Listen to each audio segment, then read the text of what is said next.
नमस्कार, मैं हूं आपके साथ जया मिश्रा। आप देख रहे हैं हमारा खास प्रोग्राम चुनाव की बात। और आज बात अग्निपथ पर अखिलेश के रथ की, क्योंकि जैसे जैसे चुनाव नजदीक आ रहा है यूपी का तापमान बढ़ता जा रहा है। विजय रथ पर सवार होकर अखिलेश यादव रविवार को कुशीनगर पहुंचे, जहां उन्होंने बीजेपी पर जमकर हमला किया। कुशीनगर से अखिलेश का ये हमला इसलिए भी बड़ा है क्योंकि 2017 के चुनाव में यहां सपा के हाथ कुछ भी नहीं लगा था, लेकिन इस बार अखिलेश बीजेपी के गढ़ में सेंध लगाने की कोशिश में जुटे हुए हैं। ये रिपोर्ट देखिए।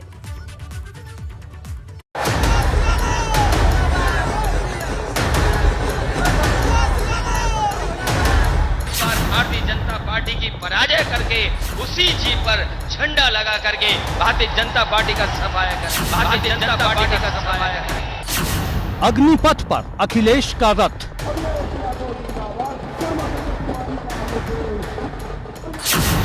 जमकर गरजे अखिलेश, कुशीनगर से सियासी संदेश। जो काम हम लोग 5 साल पहले करके छोड़ चुके, हवाई जहाज सड़क पर उतार दिए, वो 5 साल बाद इस देश के प्रधानमंत्री सड़क पर हवाई जहाज उतार रहे हैं। गली गली में शोर है, पूर्वांचल का रुख किस ओर है?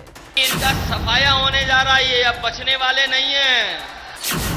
22 में दौड़ेगी बाइसिकल या टूटेगा यूपी का तिलिस्म? साइकिल ने रफ्तार पकड़ ली है, साइकिल रफ्तार पे चलेगी।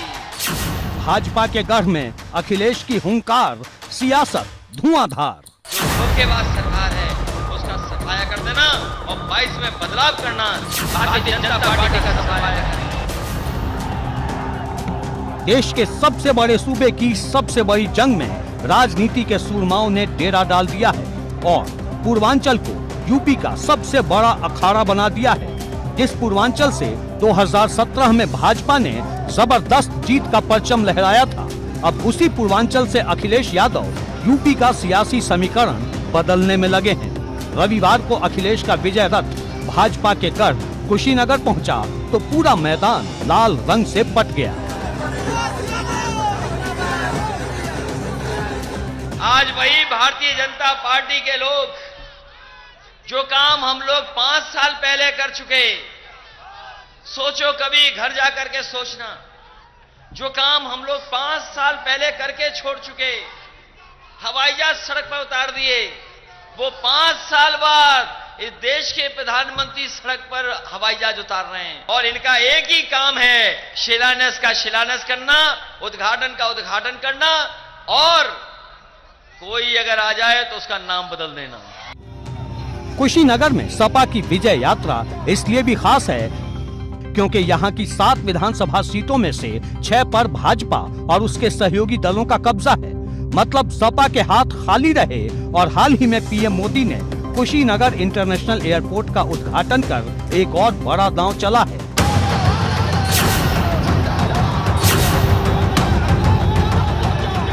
ऐसे में अखिलेश का कुशीनगर आना और विजय रथ से भाजपा पर हमला बोलना मतलब एकदम साफ है कि अखिलेश 22 की लड़ाई में भाजपा को सीधी चुनौती दे रहे हैं।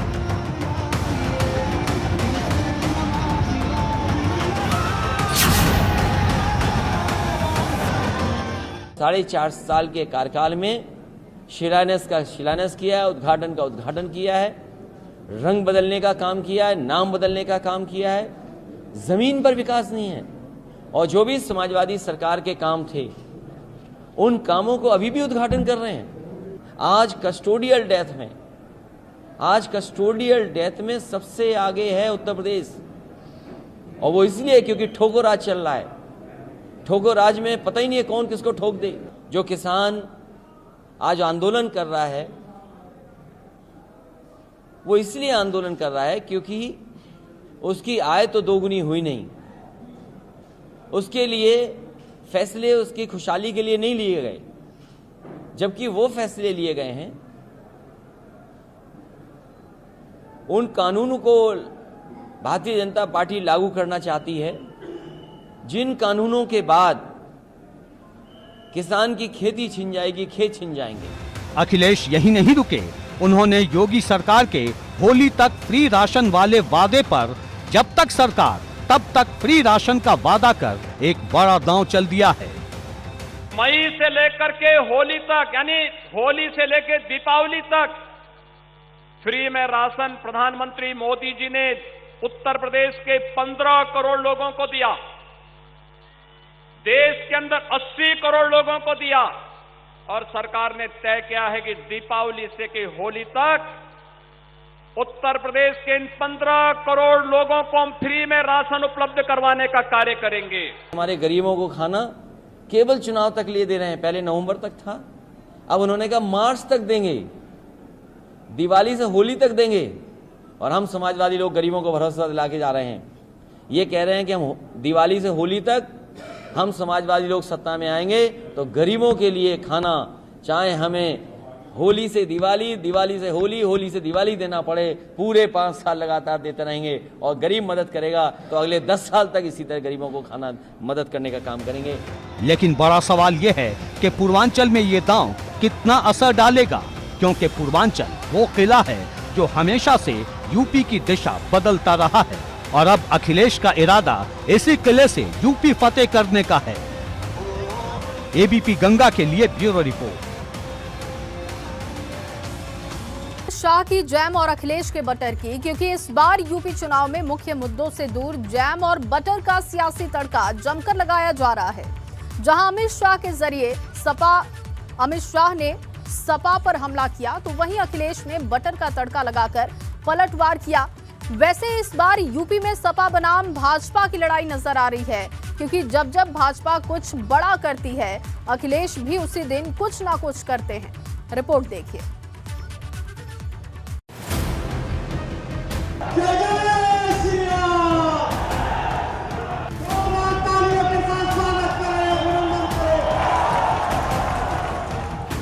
भारत माता की विजय के संकल्प की मुट्ठी बींचे और प्रचंड आवाज से बोलिए, भारत माता की।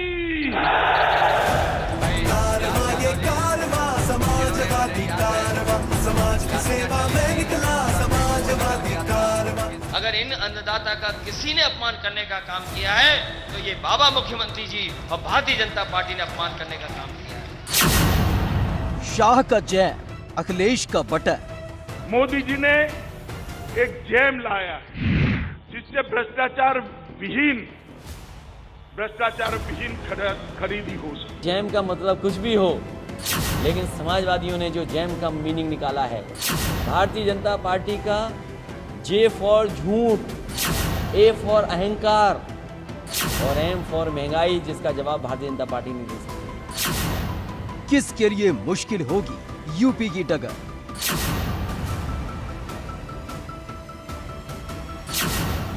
भाजपा वर्सेस सपा, किसकी चलेगी 22 में हवा? यूपी चुनाव में अब 3 महीने से भी कम का वक्त बचा है। ऐसे में हर बीतता दिन एक नई जंग का ऐलान कर रहा है, क्योंकि इस बार चुनावी मुद्दों से दूर जैम और बटर से सियासत का तड़का लगाया जा रहा है। जैम का जो फॉर्मूला गृह मंत्री अमित शाह ने अखिलेश यादव के कड़ में गरजते हुए दिया था, उसमें अब अखिलेश ने बटर का तड़का लगा दिया। गुजरात में तो एक समाजवादी पार्टी के नेता बोले हम भी जैम लाए हैं।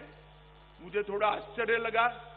मैंने एक पत्रकार को पूछा कि भाई ये कौन सा जैम लाए, जरा जांच करो तो।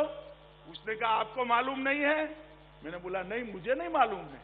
उन्होंने कहा उनके जैम का मतलब है जे से जिन्ना, ए से आजम खान और एम से मुक्ता। उनके जैम का मतलब कुछ भी हो, लेकिन समाजवादियों ने जो जैम का मीनिंग निकाला है, Bharatiya Janata party J for झूठ, भारतीय जनता पार्टी का जे फॉर झूठ, ए फॉर अहंकार और एम फॉर महंगाई, जिसका जवाब भारतीय जनता पार्टी नहीं दे सकती। ये हमारे बीजेपी वाले जानते ही नहीं है कि डायबिटीज में जैम नहीं खाया जाता है और बिना बटर के तो कुछ हो ही नहीं सकता। इसलिए बटर की मीनिंग भी आपको अगली बार बताएंगे। अभी फिलहाल वो जान लें कि बटर आ रहा है उनके लिए। उन्होंने जैम भेजा है तो हम बटर भेज रहे हैं उनके लिए। अमित शाह ने जैम का मतलब जे से जिन्ना, ए से आजम और एम से मुख्तार बताया था, लेकिन अखिलेश ने पलटवार करते हुए जैम का मतलब जे से झूठ, ए से अहंकार और एम से महंगाई बताते हुए जमकर हमला बोला। लेकिन ऐसा नहीं है कि सिर्फ अखिलेश ही अपनी तरकश से तीर चला रहे हैं। सीएम योगी भी अखिलेश को जिन्ना के मोर्चे पर तालिबान की याद दिलाकर हमला बोल रहे हैं। विपक्ष के पास मुद्दा नहीं है, वह सरदार पटेल का अपमान करना चाहती है। राष्ट्र नायक सरदार पटेल एक ओर हैं और दूसरी तरफ इस राष्ट्र को तोड़ने वाले जिन्ना दूसरी तरफ हैं। वो जिन्ना का वे लोग समर्थन करते हैं, हम सरदार पटेल का समर्थन करते हैं। लेकिन लड़ाई सिर्फ यहीं तक सीमित नहीं है, क्योंकि जिस दिन भाजपा कुछ बड़ा करती है, अखिलेश भी उसी दिन कुछ नया कर देते हैं। 13 नवंबर को अमित शाह और सीएम योगी आजमगढ़ पहुंचे तो अखिलेश भी अपना विजय रथ लेकर गोरखपुर पहुंच गए। अखिलेश कैसे यूपी की लड़ाई को भाजपा बनाम सपा बनाने के लिए भाजपा से टकरा रहे हैं, इसे इस बात से समझ सकते हैं कि 16 नवंबर को PM Modi Purvanchal express way का उद्घाटन करने यूपी आने वाले हैं। इसी दिन अखिलेश अपना विजय रथ लेकर गाजीपुर जाने वाले थे, लेकिन पीएम के दौरे को देखकर गाजीपुर के टीएम ने अखिलेश को गाजीपुर में विजय रथ लाने की इजाजत नहीं दी। अगर ये इजाजत मिल जाती तो एक तरफ PM Modi Purvanchal express way का उद्घाटन करते, दूसरी तरफ अखिलेश भाजपा पर निशाना साधते। पहले अमित शाह समाजवादी पार्टी के गढ़ आजमगढ़ पहुंचे तो अखिलेश यादव भी अपना विजय रथ लेकर मुख्यमंत्री योगी आदित्यनाथ के क्षेत्र गोरखपुर पहुंच गए। अमित शाह ने अगर JAM मतलब जिन्ना मुख्तार को बताया, तो अखिलेश यादव ने आज JAM यानी बीजेपी का झूठ, बीजेपी का अहंकार और बीजेपी की महंगाई बता दिया। दोनों सियासी दलों के बीच इन दिनों काफी जुबानी जंग देखने को मिल रही है। ये लड़ाई सिर्फ निशाना साधने या हमला बोलने तक नहीं है, दोनों ही दल एक दूसरे पर सेंधमारी भी जमकर कर रहे हैं। जहां भाजपा की नजर सपा के नेताओं पर है, उत्तर प्रदेश में 300 पार वाली भारतीय जनता पार्टी की सरकार बनाई। वहीं अखिलेश की कोशिश भाजपा के विधायकों को तोड़कर अपना कुनबा बढ़ाने की है। लोकतंत्र में हमारा आपका अधिकार है आंदोलन के माध्यम से सरकार को झुकाने का। लेकिन बड़ा सवाल ये है कि क्या इससे यूपी की हवा बदल पाएगी, क्योंकि जहां यूपी में हर 5 साल बाद सत्ता बदलने का ट्रेंड है, तो वहीं भाजपा का जोर एक बार फिर से जीत का परचम लहराकर इस ट्रेंड को बदलने का है। अब कौन किस पर भारी पड़ता है और यूपी में ऊंट किस करवट बैठता है, ये देखना होगा। Bureau report, ABP Ganga. Purvanchal के पराक्रम पथ पर 22 के फाइटर प्लान की, क्योंकि इस वक्त पूरा पूर्वांचल यूपी चुनाव का अखाड़ा बना हुआ है। सबसे ज्यादा चर्चा पूर्वांचल एक्सप्रेसवे की है, जिसको लेकर सियासत धुआंधार हो रही है। लेकिन इस सियासत के बीच जब लड़ाकू विमान पूर्वांचल एक्सप्रेसवे पर उतरे तो माहौल बन गया। कैसा था नजारा, इस रिपोर्ट में देखिए।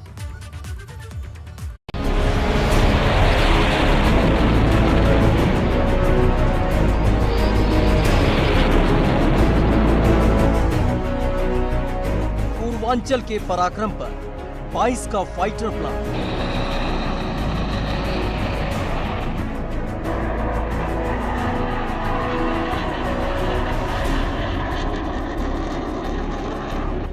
यूपी की जंग का सबसे बड़ा ऐलान। यूपी चुनाव में लड़ाकू विमान की गर्जना।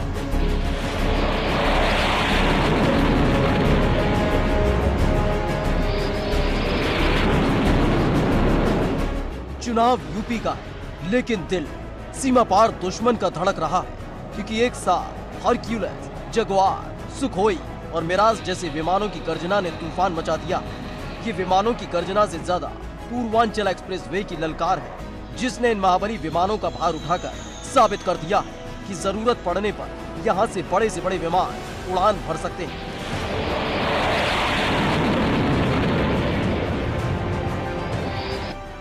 ₹42,000 करोड़ की लागत से बने 340 किलोमीटर लंबे पूर्वांचल एक्सप्रेसवे का उद्घाटन पीएम मोदी 16 नवंबर को करेंगे। यह एक्सप्रेसवे लखनऊ को सुल्तानपुर समेत गाजीपुर जिले से जुड़ेगा।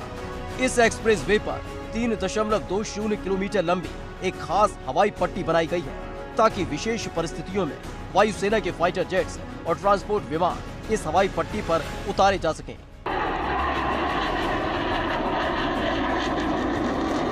हालांकि ये पहली बार नहीं है जब किसी एक्सप्रेसवे पर विमानों की ऐसी गर्जना हुई है। आगरा एक्सप्रेसवे पर भी लड़ाकू विमान उतारे गए थे। पूर्वांचल एक्सप्रेसवे का उद्घाटन होने जा रहा है। समाजवादी पूर्वांचल एक्सप्रेसवे का उद्घाटन होने जा रहा है। वो थोड़ा दूर है आपसे, लेकिन पूर्वांचल के गरीब हिस्से को जोड़ता है।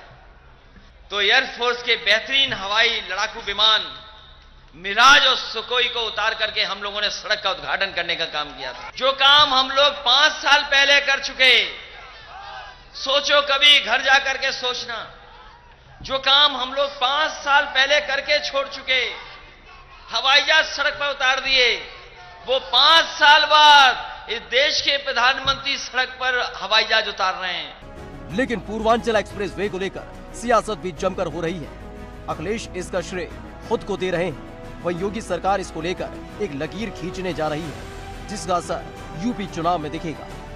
Bureau report, ABP Ganga. 22 के किले पर योगी के बीबी फॉर्मूले की, क्योंकि जहां राजनीतिक दल एक दूसरे को खुलकर ललकार रहे हैं, तो वहीं जातिगत समीकरण को सेट करने की कोशिश भी जमकर हो रही है। एक ऐसा ही दांव सीएम योगी ने भी चला है। जानकारों की माने तो ये भाजपा का सबसे मजबूत दांव जो कभी फेल नहीं हुआ है। ये रिपोर्ट देखिए।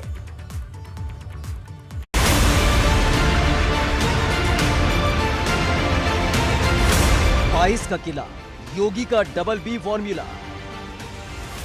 भाजपा ने चला अपना मजबूत वोटर पर दांव। यूपी चुनाव में भले ही जिन्ना, जैम और तालिबान जैसे बयान गूंज रहे हों, लेकिन जातिगत समीकरणों को साधने की कवायद भी जोरों पर चल रही है। और इस दौड़ में भाजपा भी किसी से पीछे नहीं है। जहां भाजपा ओबीसी वोट बैंक के जरिए यूपी फतह की तैयारी में, वहीं वैश्य सम्मेलन के मंच से सीएम योगी ने भाजपा के सबसे मजबूत वोट बैंक वैश्यों को साफ और सीधा संदेश दे दिया है, क्योंकि एजेंडे में वैश्य सबसे पहले। प्रदेश के अंदर गुंडा टैक्स वसूला जाता था, अराजकता का एक वातावरण था, अव्यवस्था थी, लेकिन आज 4.5 वर्ष हो गए, प्रदेश के अंदर कोई दंगा फसाद नहीं, कोई दंगा नहीं। और सबको मालूम है दंगा करेंगे तो 7 पीढ़ियां भरते भरते थक जाएंगे, लेकिन दंगों के द्वारा हुए किसी भी व्यापारी या किसी भी शासकीय नुकसान की भरपाई कभी नहीं कर पाएंगे। यूपी में वैश्यों की संख्या कोई 3% के आसपास है और इसका पूरा झुकाव हमेशा से भाजपा की तरफ रहा है। अब ये झुकाव भाजपा की तरफ से किसी और ओर ना हो जाए, इसके लिए नितिन अग्रवाल को विधानसभा उपाध्यक्ष बनाकर भाजपा पहले ही साफ संदेश दे चुकी थी, और जो कसर बाकी थी उसे वैश्य समाज के मंच से सीएम योगी ने पूरी कर दी। इतिहास ने अशोक को या फिर चंद्रगुप्त मौर्य को महान नहीं बहुत बताया। किसको बताया? चंद्रगुप्त मौर्य से जो हारा था वह सिकंदर को महान बता दिया। कितना धोखा देश के साथ हुआ है, लेकिन इतिहासकार इन सब मुद्दों पर मौन है। कारण है, अगर इस सच्चाई जिस दिन भारतवासियों के मन में आ जाएगी तो समाज फिर से खड़ा हो जाएगा। प्रधानमंत्री मोदी जी आज इस देश को ही खड़ा कर रहे हैं। एक भारत श्रेष्ठ भारत की जब बात होती है, इन्हीं सब मुद्दों को लेकर के होती है। इसके साथ ही भाजपा की एक कोशिश ब्राह्मणों की नाराजगी को दूर करना है, क्योंकि पिछले चुनावों में ब्राह्मणों ने एकजुट होकर भाजपा को वोट दिया, लेकिन इस बार विपक्ष ये हवा बनाने में लगा कि ब्राह्मण भाजपा से नाराज है या योगी सरकार में ब्राह्मणों की वो पूछ नहीं रही है जो होनी चाहिए, क्योंकि बसपा का ब्राह्मण सम्मेलन हो या सपा का, सबकी कोशिश भाजपा के ब्राह्मण वोट बैंक में सेंधमारी कर खेल खराब करने की है। यूपी में ब्राह्मण वोट 10% के आसपास है, जिसका यूपी की कई सीटों पर सीधा प्रभाव है। अगर ब्राह्मण और वैश्य को जोड़ दिया जाए, ये 13% हो जाता है, जो जीत दिलाने के लिए काफी है। और ये बात सीएम योगी अच्छी तरह समझते हैं। यही वजह है कि यूपी फतह के लिए बिना वक्त गंवाए उन्होंने अपना बीबी फॉर्मूला सेट कर दिया, मतलब ब्राह्मण और बनिया। लेकिन क्या ये फॉर्मूला इस बार भी काम करेगा? ये बड़ा सवाल है, क्योंकि चुनावी मौसम में वोटर के दोनों हाथों में लड्डू है। अब वो किसके लड्डू खाते हैं, किसके ठुकराते हैं, ये देखना होगा। Bureau report, ABP Ganga. अब यूपी के चुनावी लड़ाई में चाचा नेहरू की एंट्री की बात होगी, क्योंकि अब तक जिन्ना पर जमकर जंग हो रही थी। अब जवाहरलाल नेहरू की जयंती पर भाजपा यूपी में 370 को नेहरू की गलती बताकर हमला कर रही है।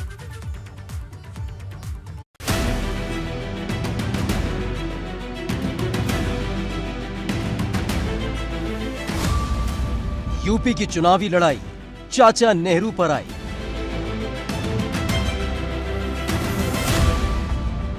भाजपा यूपी ने नेहरू की जयंती पर 370 की याद दिलाई। यूपी चुनाव में मोहम्मद अली जिन्ना के बाद अब जवाहरलाल नेहरू की भी एंट्री हो चुकी है। भाजपा यूपी ने 370 को नेहरू की गलती बताकर हमला बोला। आज 14 नवंबर है, देश के पहले प्रधानमंत्री पंडित जवाहरलाल नेहरू की जयंती का दिन। आज जहां देश उन्हें याद कर रहा है, तो वहीं यूपी बीजेपी ने एक ऐसा ट्वीट कर दिया नेहरू को लेकर, जिसके बाद यूपी की सियासत गर्मा गई। दरअसल उत्तर प्रदेश बीजेपी का जो ऑफिशियल ट्विटर हैंडल है, उससे एक ट्वीट किया गया। उसमें लिखा गया, आर्टिकल 370 नेहरू की वो भूल जिससे भारत की अखंडता को खतरा पैदा हो गया। ये ट्वीट यूपी बीजेपी ने अपने ऑफिशियल ट्विटर हैंडल से किया। इसके बाद कांग्रेस ने इस ट्वीट का जवाब दिया। पार्टी का साफ तौर पर कहना है कि दरअसल जो लोग अंग्रेजों के करीबी थे, उन्हें पंडित नेहरू कभी भी पसंद नहीं आए। लेकिन भाजपा की तरफ से यह हमला तब बोला गया जब कांग्रेस जवाहरलाल नेहरू की जयंती मना रही है। पंडित नेहरू जी ने देश को बड़े बड़े उद्योग दिए, बांध दिए, अस्पताल दिए, विश्वविद्यालय दिए, IIT, IIM, परमाणु ऊर्जा, ये सब पंडित नेहरू जी के शासनकाल में देश को मिला। क्यों ये सब कार्य क्यों किए? देश के निर्माण करने के लिए। अब बड़ा सवाल ये है कि क्या यूपी चुनाव में चाचा नेहरू की एंट्री एक सोची समझी रणनीति का हिस्सा है? क्योंकि भाजपा जहां कश्मीर से 370 को हटाने का श्रेय डंके की चोट पर लेती है, वहीं कश्मीर की बदहाली का जिक्र नेहरू की गलती बताकर करती है। ऐसे में यूपी चुनाव में क्या जो जिक्र नेहरू की जयंती पर हुआ, वो आने वाले दिनों में भी होगा? क्योंकि जिन्ना को लेकर पहले ही यूपी का पारा चढ़ा हुआ है। ऐसे में नेहरू को लेकर ये पारा और ज्यादा चढ़ सकता है। एबीपी गंगा के लिए लखनऊ से अनुभव शुक्ला की रिपोर्ट। प्रियंका के माया लोग की करेंगे, क्योंकि चुनावी उठापटक के बीच प्रियंका गांधी की एक मुलाकात मायावती से हुई है। इस मुलाकात को लेकर काफी चर्चा है, लेकिन प्रियंका ने साफ कह दिया है कि वो किसी से गठबंधन नहीं करेंगी और अकेले ही चुनाव लड़ेंगी। और इसीलिए हमने लिख दिया है प्रियंका का माया लोग, क्योंकि प्रियंका मुलाकात तो कर रही हैं, लेकिन गठबंधन नहीं कर रही।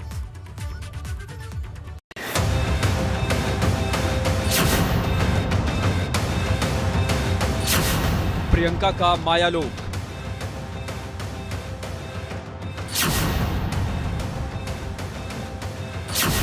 क्या है मायावती से प्रियंका की मुलाकात के सियासी मायने? क्या गठबंधन से खत्म होगा 32 साल का सूखा?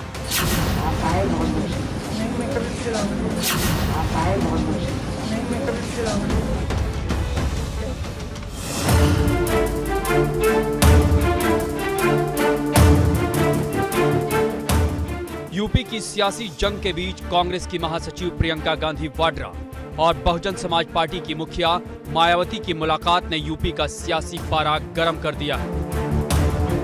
भले ही प्रियंका गांधी मायावती की मां को श्रद्धांजलि देने गई थी, लेकिन राजनीति में हर मुलाकात कुछ न कुछ कहती है, क्योंकि जब ये मुलाकात हुई तो मायावती के सेनापति सतीश चंद्र मिश्र भी मौजूद थे। ऐसे में प्रियंका और मायावती के मुलाकात के बाद चर्चाओं का बाजार गर्म है। कई बार कुछ ऐसी तस्वीरें भी सामने आती हैं जो ये बताती हैं कि राजनेताओं का अपना एक सामाजिक जीवन भी है। आज ऐसी ही कुछ तस्वीर दिल्ली में भी देखने को मिली, जहां कांग्रेस महासचिव और यूपी प्रभारी प्रियंका गांधी वाड्रा जब बुलंदशहर में अपनी रैली को संबोधित करने के लिए दिल्ली से निकल रही थी, तो उससे पहले वो बीएसपी सुप्रीमो मायावती के आवास पर पहुंची। बीएसपी सुप्रीमो मायावती की जो मां हैं, उनका निधन हुआ था और इसीलिए आज प्रियंका गांधी वाड्रा उनके घर पहुंची और अपनी शोक संवेदना प्रकट की। हालांकि बुलंदशहर की जनसभा में प्रियंका गांधी ने साफ कर दिया है कि उनकी पार्टी अकेले चुनाव लड़ेगी, किसी से कोई गठबंधन नहीं होगा। जब मैं आपके बीच आई तो कई लोगों ने कहा कि कुछ भी करिए, इस बार गठबंधन मत करिए। मैं आपको आश्वासन देना चाहती हूँ, हम सारी सीटों पे लड़ेंगे, अपने पद में लड़ेंगे। अगर 40% टिकट महिलाओं को मिलेंगे ज्यादा टिकट हमारे संगठन के लोगों को मिलेंगे। ऐसे में सवाल बड़ा है कि आखिर प्रियंका अकेले कैसे यूपी फतह करेंगी, क्योंकि हाल के दिनों में प्रियंका की ये तीसरी बड़ी मुलाकात है। क्योंकि प्रियंका की एक मुलाकात हवाई जहाज में अखिलेश यादव के साथ हुई, तब भी चर्चा जोरों पर थी, लेकिन चर्चा बनकर ही रह गई। इसके बाद प्रियंका ने हवाई अड्डे पर ही एक मुलाकात जयंत चौधरी के साथ की, लेकिन ये भी मुलाकात गठबंधन की दहलीज पर नहीं पहुंच पाई और अब प्रियंका की मुलाकात मायावती से हुई है। ऐसे में दोनों के गठबंधन की चर्चा गर्म होती उससे पहले ही प्रियंका ने यह कहकर सबको चुप कर दिया कि वो यूपी में किसी के साथ कोई गठबंधन नहीं करेंगे। लेकिन सवाल बड़ा है कि प्रियंका का ये कौन सा मायालोक है, क्योंकि वो मुलाकात तो सबसे कर रही हैं, लेकिन गठबंधन नहीं कर रही हैं। कहीं ऐसा तो नहीं प्रियंका चुनाव के बाद के लिए स्क्रिप्ट तैयार कर रही हैं, ताकि जरूरत पड़ने पर एक बड़ा दांव चला जा सके।